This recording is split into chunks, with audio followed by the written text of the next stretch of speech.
14 अगस्त की शाम को जब जवाहरलाल नेहरू इंदिरा गांधी और पद्मा नायडू के साथ अपने घर पर बैठे थे और आजादी के भाषण की तैयारी कर रहे थे, तभी उनके फोन की घंटी बजती है और फोन उठाते ही नेहरू जो खबर सुनते हैं उससे उनका चेहरा लाल पड़ जाता है, आंखों में आंसू आ जाते हैं और शरीर में सिहरन पैदा होने लगती है। साथियों, 14 अगस्त 1947 रात के 12 बजे जब पूरी दुनिया के लोग चैन की नींद सो रहे थे, तब भारत की आजादी का वो सुनहरा अध्याय लिखा जा रहा था जिसका हम पिछले कई दशकों से बेसब्री से इंतजार कर रहे थे। इसी पल के लिए देश के लाखों स्वतंत्रता सेनानियों ने अपनी जान कुर्बान कर दी थी। हर तरफ खुशी का माहौल था, लेकिन कुछ नेताओं और अंग्रेजों ने इस खुशी के मौके को देश के करोड़ों लोगों के लिए गम का मौका बना दिया था, क्योंकि इस दिन हमारे अखंड भारत का बंटवारा होने जा रहा था, जिससे राजनेता बनकर देश चलाने वाले नेताओं में तो खुशी की लहर फैली हुई थी, लेकिन देश की आवाम इस बंटवारे से कितना ज्यादा दर्द सहने वाली थी उसका किसी को अंदाजा भी नहीं था। अखंड भारत के हिंदुस्तान और पाकिस्तान के इस बंटवारे का दर्द वही लोग समझते हैं जिन्हें रातों रात अपना घर छोड़ना पड़ा था, जिन्होंने अपनों को खोया था, जिन्होंने अपने देश को खो दिया था और जो सड़क पर पड़े दर्द से तड़प रहे थे और अपनी जान की भीख मांग रहे थे, लेकिन सुनने वाला कोई नहीं था। इस बंटवारे के दर्द के शिकार हुए लोग आज भी जब 14 अगस्त का नाम सुनते हैं तो उनका शरीर डर के मारे कांपने लगता है। तो साथियों, आखिर क्या हुआ था 14 अगस्त 1947 की उस काली रात को, जिससे देश के करोड़ों लोगों ने आजादी की काफी बड़ी कीमत चुकाई थी? जानने के लिए आइए डालते हैं इतिहास के सबसे काले दिन पर एक नजर। दोस्तों, भारत में ब्रिटिश हुकूमत के खात्मे की कहानी साल 1947 की शुरुआत में ही लिखनी शुरू हो चुकी थी। ब्रिटेन में क्लेमेंट एटली की सरकार को ये उम्मीद थी कि भारत शांति के साथ आजाद होगा, लेकिन अफसोस ये उम्मीद टूट गई, क्योंकि उन ब्रिटिशर्स ने ही भारत की आवाम और नेताओं के बीच हिंदू और मुस्लिम कभी एक नहीं हो सकते ऐसी आग लगा दी थी। ऐसा जहर घोल दिया गया था, जिसके बाद 3 जून 1947 के दिन क्लेमेंट एटली ने ऑल इंडिया रेडियो पर अनाउंसमेंट करते हुए कहा कि सदियों से तितर बितर पड़े हिंदुस्तान को हमने एक किया है और हमें उम्मीद थी कि एकता देश की आजादी के बाद भी बनी रहेगी, लेकिन अफसोस भारतीय नेताओं को यह मंजूर नहीं है।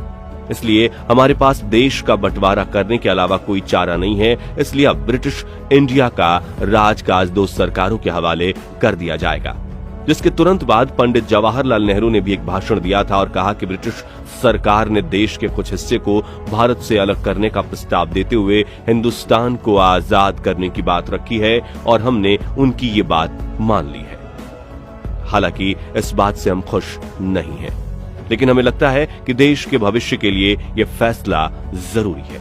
दोस्तों, यहां गौर करने वाली बात यह है कि एक तरफ महात्मा गांधी ने जवाहरलाल नेहरू को प्राइम मिनिस्टर बनाने का वादा दिया था, वहीं दूसरी तरफ मुस्लिम लीग के चीफ मोहम्मद अली जिन्नाह ने आजादी से कई साल पहले ही ये जिद पकड़ ली थी कि हिंदुस्तान में रहने वाले मुस्लिमों को एक अलग मुल्क दिया जाए, और उनकी इसी जिद ने हिंदुस्तान के भाईचारे पर ऐसी चोट मारी थी जिसके निशान आज भी देखने को मिलते हैं।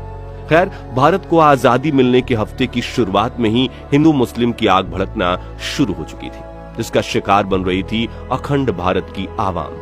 14 अगस्त की शाम को जब जवाहरलाल नेहरू इंदिरा गांधी और पद्मा नायडू के साथ अपने घर पर बैठे थे और आजादी के भाषण की तैयारी कर रहे थे, तभी उनके फोन की घंटी बजती है और फोन उठाते ही नेहरू जो खबर सुनते हैं उससे उनका चेहरा लाल पड़ जाता है, आंख में आंसू आ जाते हैं और शरीर में सिहरन पैदा होने लगती है, क्योंकि लाहौर के एक नए प्रशासन ने हिंदू और सिखों के इलाकों के पानी की सप्लाई काट दी थी, जिससे लोग प्यास से तड़प रहे थे और जो पानी के लिए अपने घर से बाहर निकल रहा था उसे उसी वक्त मार दिया जा रहा था। और यहां से शुरू होने वाले दंगे देखते ही देखते पूरे भारत में फैल रहे थे। लोग मरने मारने के लिए उतावले हो रहे थे। तभी नेहरू फोन रखकर इंदिरा से कहते हैं कि आखिर मैं अपने 15 अगस्त के भाषण में ये कैसे कह सकता हूं कि मैं खुश हूं, जबकि मेरा लाहौर जल रहा है। तो इंदिरा उन्हें कहती हैं कि फिलहाल आप अपने आज रात के भाषण पर ध्यान दीजिए, क्योंकि ऐसे मौके पर देश के करोड़ों लोग उनके प्राइम मिनिस्टर की आवाज सुनने के लिए तरस रहे थे। हालांकि नेहरू का दिल अब टूट चुका था, लेकिन फिर भी 11:55 पर नेहरू संसद के सेंट्रल हॉल में भाषण देना शुरू करते हैं। उन्होंने कहा कि हमने नियति के साथ एक वादा किया था और अब समय आ गया है कि हम अपना वादा पूरा करें।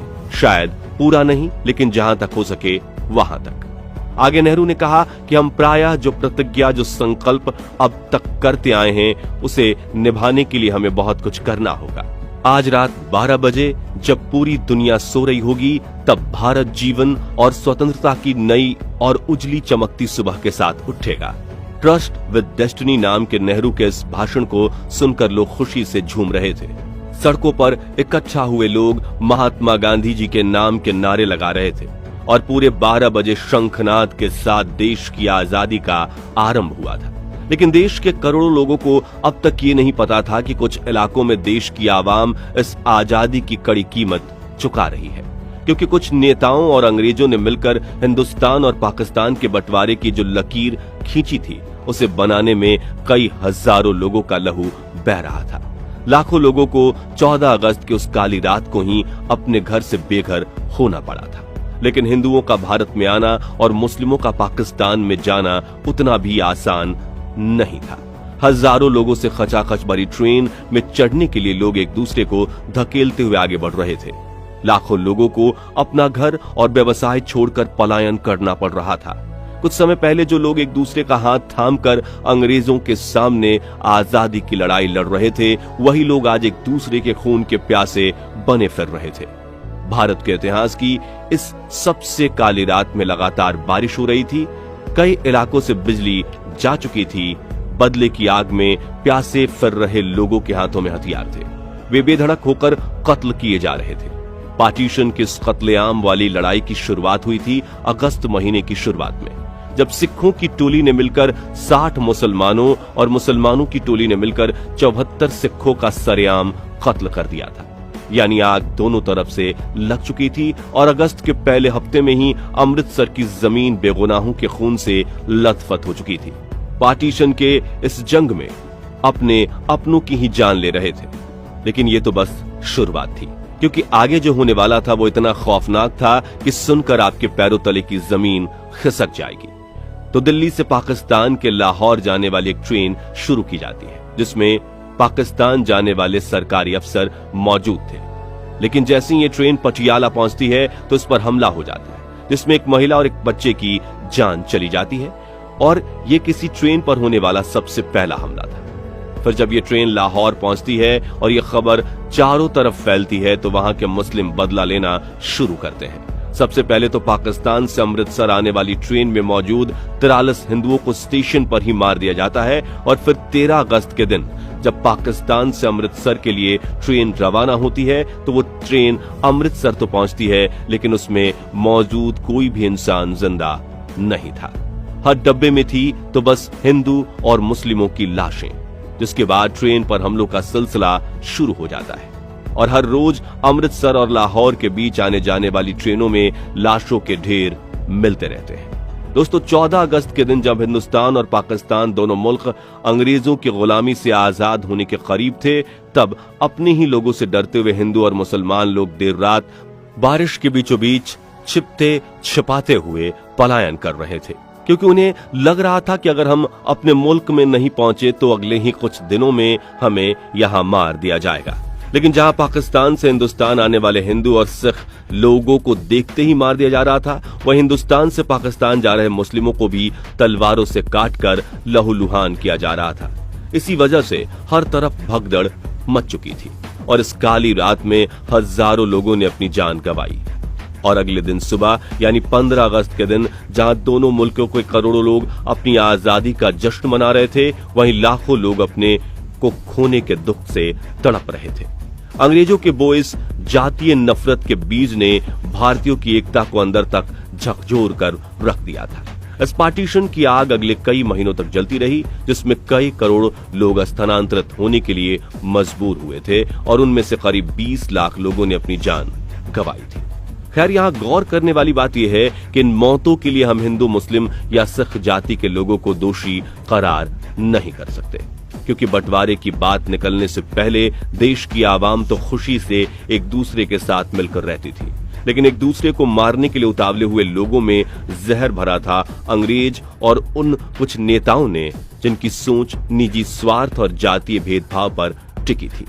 लेकिन इससे भी ज्यादा अफसोस की बात यह है कि ब्रिटिशर्स ने हम भारतीयों के साथ इतने घिनौने जुर्म किए जिन्हें याद करके हमारी आंखें नम हो जाती है, लेकिन फिर भी उन्हें बारातियों की तरह विदा किया गया। जी हां, 27 अगस्त 1948 के दिन जब ब्रिटिशर्स की आखिरी टोली हमारा देश छोड़कर जा रही थी तो उन्हें बैंड बाजे के साथ विदा किया गया।